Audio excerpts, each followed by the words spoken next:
Drone టెక్నాలజీతో దోమలు లేకుండా చేస్తాం. హాట్స్పాట్లను గుర్తించి ఈ హాట్స్పాట్స్ ఏవైతే ఉంటాయో వాటిని గుర్తించి సీజనల్ వ్యాధులే సోకకుండా చూస్తాం. గత ఏడాది గద్దెనెక్కిన వెంటనే ముఖ్యమంత్రి చంద్రబాబు భీషణ ప్రతిజ్ఞది. మాటలైతే కోటలు దాటేసే కానీ చేతలు మాత్రం గడప కూడా దాటలేకపోతున్నాయి. రాష్ట్రంలో ఎక్కడ చూసినా పారిశుద్ధ్య లోపం, దోమల దండయాత్రతో ప్రజలు రోగాలు పాలవుతున్నారు. రాష్ట్రంలో పారిశుద్ధ్య నిర్వహణ రోజు రోజుకు దిగజారడంతో వ్యాధులు ముసురుకుంటున్నాయి. పరిశుభ్రత మెరుగుపరచడం కోసం అంటూ నిర్వహిస్తున్న స్వచ్ఛాంధ్ర కార్యక్రమంలో సీఎం చంద్రబాబు ఫోటో షూట్లు, ప్రచార ఆర్భాటం తరహా ఈ మినహా చిత్తశుద్ధి కరువైంది. గ్రామాలు, పట్టణాలు, నగరాల్లో అస్తవ్యస్తంగా మారిన పారిశుద్ధ్యంతో మలేరియా, చికెన్ గున్యా, విష జ్వరాలు, డయేరియా కూడా చుట్టుముడుతున్నాయి. జ్వరాలు, సీజనల్ వ్యాధుల బాధితులు చికిత్సల కోసం ప్రభుత్వ ఆసుపత్రులకు వెళితే భరోసా లభించడం లేదని రోగులు గగ్గోలు పెడుతున్నారు. బెజవాడలో పారిశుద్ధ్య నిర్వహణలో కూటమి ప్రభుత్వం వైఫల్యం చెందడంతో న్యూ ఆర్ఆర్పేటలో ప్రజలపై డయేరియా పంజా విసురుతోంది.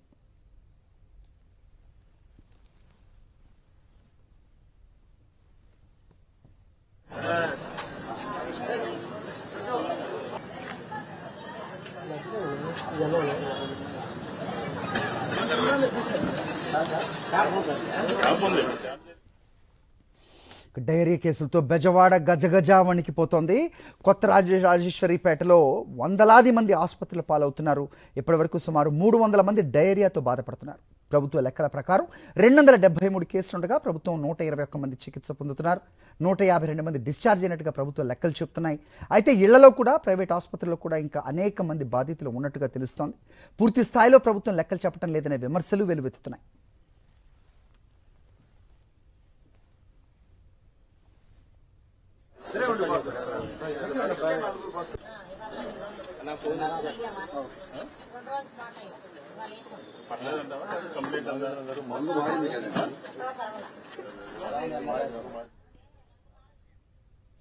విజయవాడ న్యూ ఆర్ఆర్పేటలో వైఎస్ఆర్సీపీ నిజ నిర్ధారణ కమిటీ పర్యటించింది. డయేరియా ప్రభావిత ప్రాంతాల్లో పర్యటించారు వైఎస్ఆర్సీపీ నేతలు. బాధితుల ఇళ్లకెళ్లి వారి సమస్యలను అడిగి తెలుసుకున్నారు.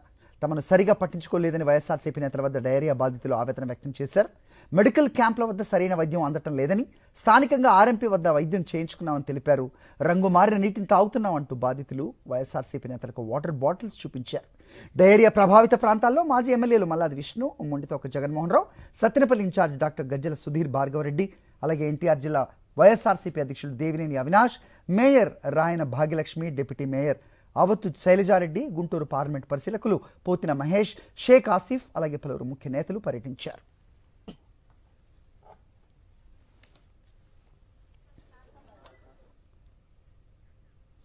కూటమి ప్రభుత్వంపై ఫైర్ అయ్యారు వైఎస్ఆర్సీపీ నేతలు. చంద్రబాబు సర్కార్ నిర్లక్ష్యం వల్ల విజయవాడలో డయేరియా విజృంభిస్తోందని మండిపడ్డారు. ప్రజా ఆరోగ్యాన్ని పక్కన పెట్టేసి కేవలం జేబులు నింపుకోవడానికి టీడీపీ నేతలు తాపత్రయపడుతున్నారని విమర్శించారు. ఇప్పటికైనా ప్రభుత్వం స్పందించి కొత్త పైప్ లైన్లు ఏర్పాటు చేయాలని, రోగులకు సరైన వైద్య సదుపాయాలు కల్పించాలని డిమాండ్ చేశారు. ప్రభుత్వం చెప్పే లెక్కలకి వాస్తవ కేసులకి చాలా తేడా ఉంటది. 10 కేసులుంటే 90 కేసులు ఇంకా ఉన్నట్టే. అంటే వాళ్ళ లెక్క 200, 300 చెప్తున్నారు కదా, దాన్ని బట్టి మీరు అర్థం చేసుకోండి. ఇక మనకు తెలియని సబ్ క్లినికల్ కేసులు కానీ, మన దగ్గరకు రాని కేసులు కానీ, సొంత వైద్యం చేసుకుని అటు ఇటు వెళ్ళిన కేసులు ఎన్ని ఉంటాయి. ప్రజారోగ్యం పట్ల ప్రభుత్వం యొక్క వైఖరిని సూచిస్తుందా ఇది? ఇక్కడ ఆవిడ విజయనగరంకి వెళ్ళిందంటే, ఇక్కడున్న అమ్మకి డయేరియా వస్తే తుని నుంచి వచ్చిందంటే దీన్ని ఎట్లా చూడాలా? దీన్ని ఎలా చూడాలా? అందరూ చెప్తున్నారు మాకు 40,000 అయినాయి, 50,000 అయినాయి, 1,40,000 అయినాయి అని. వాళ్ళకి అర్థం కాని విషయమే. ఇది కూడా ఒక రకమైనటువంటి సంపద సృష్టిమో. మరి ఇలా చెప్పడానికి చాలా సిగ్గుపడుతున్నా, బాధపడుతున్నాను కూడా.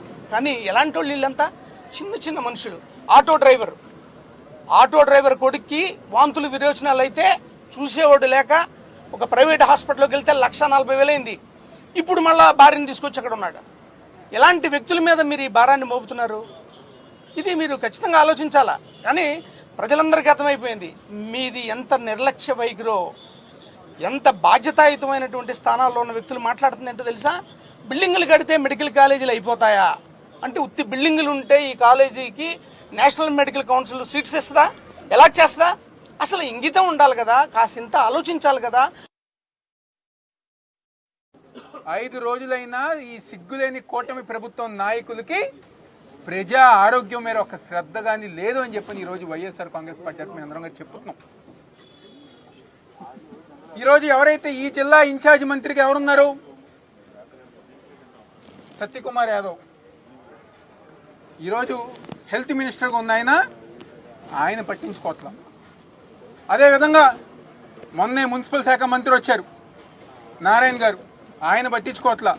ఈ ప్రాంతంలో ఓట్లేసి గెలిపించుకున్న ఎంపీ కానివ్వండి, శాసనసభ్యులు కానివ్వండి, వాళ్ళు గారు ఈరోజు ప్రజానికాన్ని పట్టించుకోకుండా కేవలం తూతూ మంత్రంగా వచ్చామా వెళ్ళామా అని చెప్పని ఈరోజు ప్రజానికాన్ని నిర్లక్ష్యం చేస్తున్నారు.